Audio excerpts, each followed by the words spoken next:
Hello, my name is Alyssa Daniels, and I am from the Department of Physiology and Neurobiology at the University of Connecticut, USA. This project, funded by the Bold Women's Leadership Network, focused on the intersection between autism and eating disorders in women, specifically looking at alexithymia as a potential mediating factor. Recent studies have shown that a disproportionate number of women in treatment for eating disorders also reached the clinical diagnostic threshold for autism spectrum disorder, or ASD, as compared to the general population. Studies have suggested that around 25% of eating disorder patients endorse traits of autism. This is much higher than rates of ASD among the general population, which in the United States are reported as 1% overall and only 0.3% in women. Additionally, some studies show that individuals with greater ASD characteristics tend to have poor eating disorder treatment outcomes and prognoses. Due to poor outcomes and higher rates of autism among the eating disorder population, it was important to further investigate what could be mediating this relationship.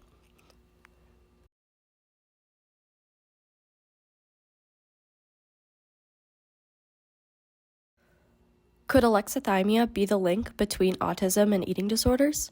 Alexithymia is a psychological phenomenon characterized by symptoms such as difficulty identifying and describing emotions, an externally oriented cognitive style, increased limitation in imagination, and difficulty differentiating emotions from physical sensations.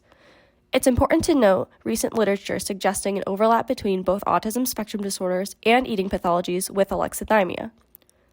Evidence suggests increased traits of alexithymia among individuals with anorexia nervosa, bulimia nervosa, and binge eating disorder.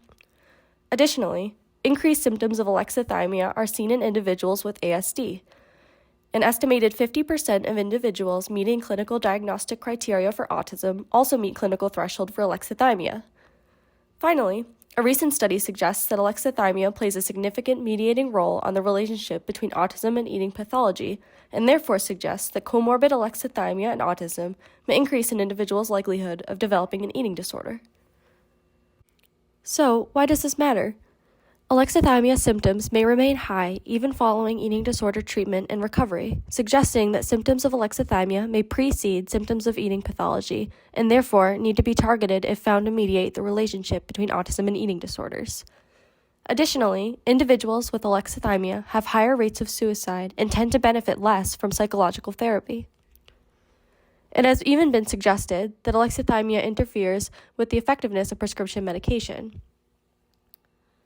Given poor outcomes associated with alexithymia, the perceived overlap between ASD and alexithymia and between eating pathology and alexithymia, while also considering the overrepresentation of ASD symptomology within the eating disorder population, it was necessary to examine the mediating impacts of alexithymia on the relationship between ASD and eating disorders.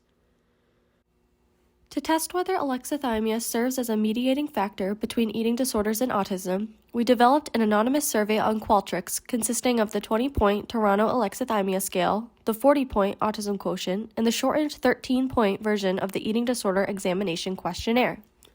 This was distributed to female participants aged 18 and older who were recruited from online eating disorder support platforms.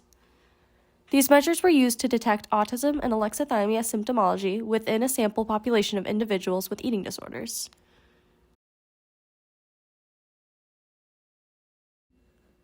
Here is a bar chart depicting our findings.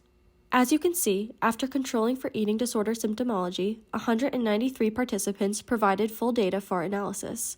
Of those 193, 55 scored between 26 and 31, while 54 scored 32 or higher on the autism quotient, indicating autism spectrum symptoms in more than half of our participants. On the Task 20, testing for alexithymia, 41 scored between 52 and 60, indicating possible alexithymia, while 126 participants scored 61 or higher on the Task 20, indicating the presence of alexithymia. This chart makes the relationship between alexithymia and autism symptomology, as found in our data, apparent. Next, we will look at the data aggregated based on all three variables. To orient you, this axis represents eating pathology symptoms based on scores from the 13-point Eating Disorder Examination Questionnaire, or EDEQ 13, where this is the highest score, while this is the lowest. This axis represents alexithymia scores based on the 20-point Toronto Alexithymia Scale, or Task 20, where this point indicates the highest score, while this point is representative of the lowest.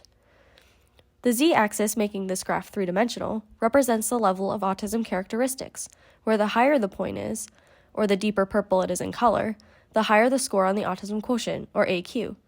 Conversely, the lower the point, or the paler blue in color it is, the lower the score on the AQ.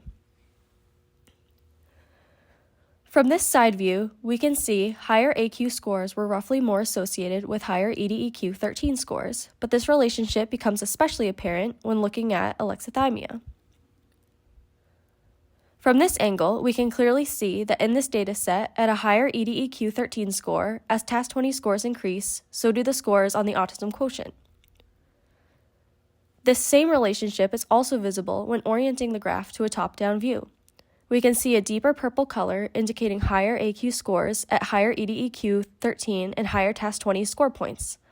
So what does this say about the relationship between these three variables? To answer this question, we will now look at a chart depicting the mediating impact of alexithymia. This mediation analysis depicts three pathways.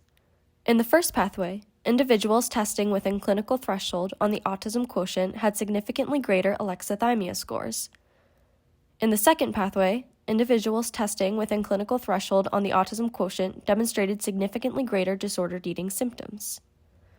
Finally, in the third pathway, as denoted by C', the association between autism quotient scores and disordered eating became non-significant. However, the association of alexithymia symptoms with eating pathology was positive and significant.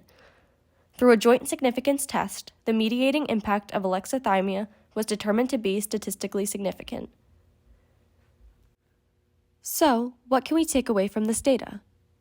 108 participants, or 54.8%, scored within the diagnostic threshold for autism spectrum disorder. This is much greater than previous estimates, which were around 23%. This could be due to the fact that we used a self-report measure for autism rather than a live, in-person assessment. Additionally, 96.2% of individuals who had an autism quotient score meeting clinical threshold also scored within diagnostic range on the TAS20, indicating a strong relationship between autism and alexithymia. Finally, as shown in our last model, TAS20 scores serve as a mediating factor between autism quotient scores and EDEQ scores. Ultimately, we found a heightened number of individuals reaching clinical threshold for autism among the eating disorder population. This may indicate that autism screening should be universally distributed upon eating disorder diagnosis or treatment. Additionally, poorer treatment outcomes and prognosis associated with autism within the eating disorder population, as well as the mediating impact of alexithymia as depicted by our data, suggest that new therapeutic techniques should be investigated to better serve this population, perhaps targeting bodily awareness and sensory processing. Thank you so much for taking the time to visit my poster, and have a lovely rest of your day.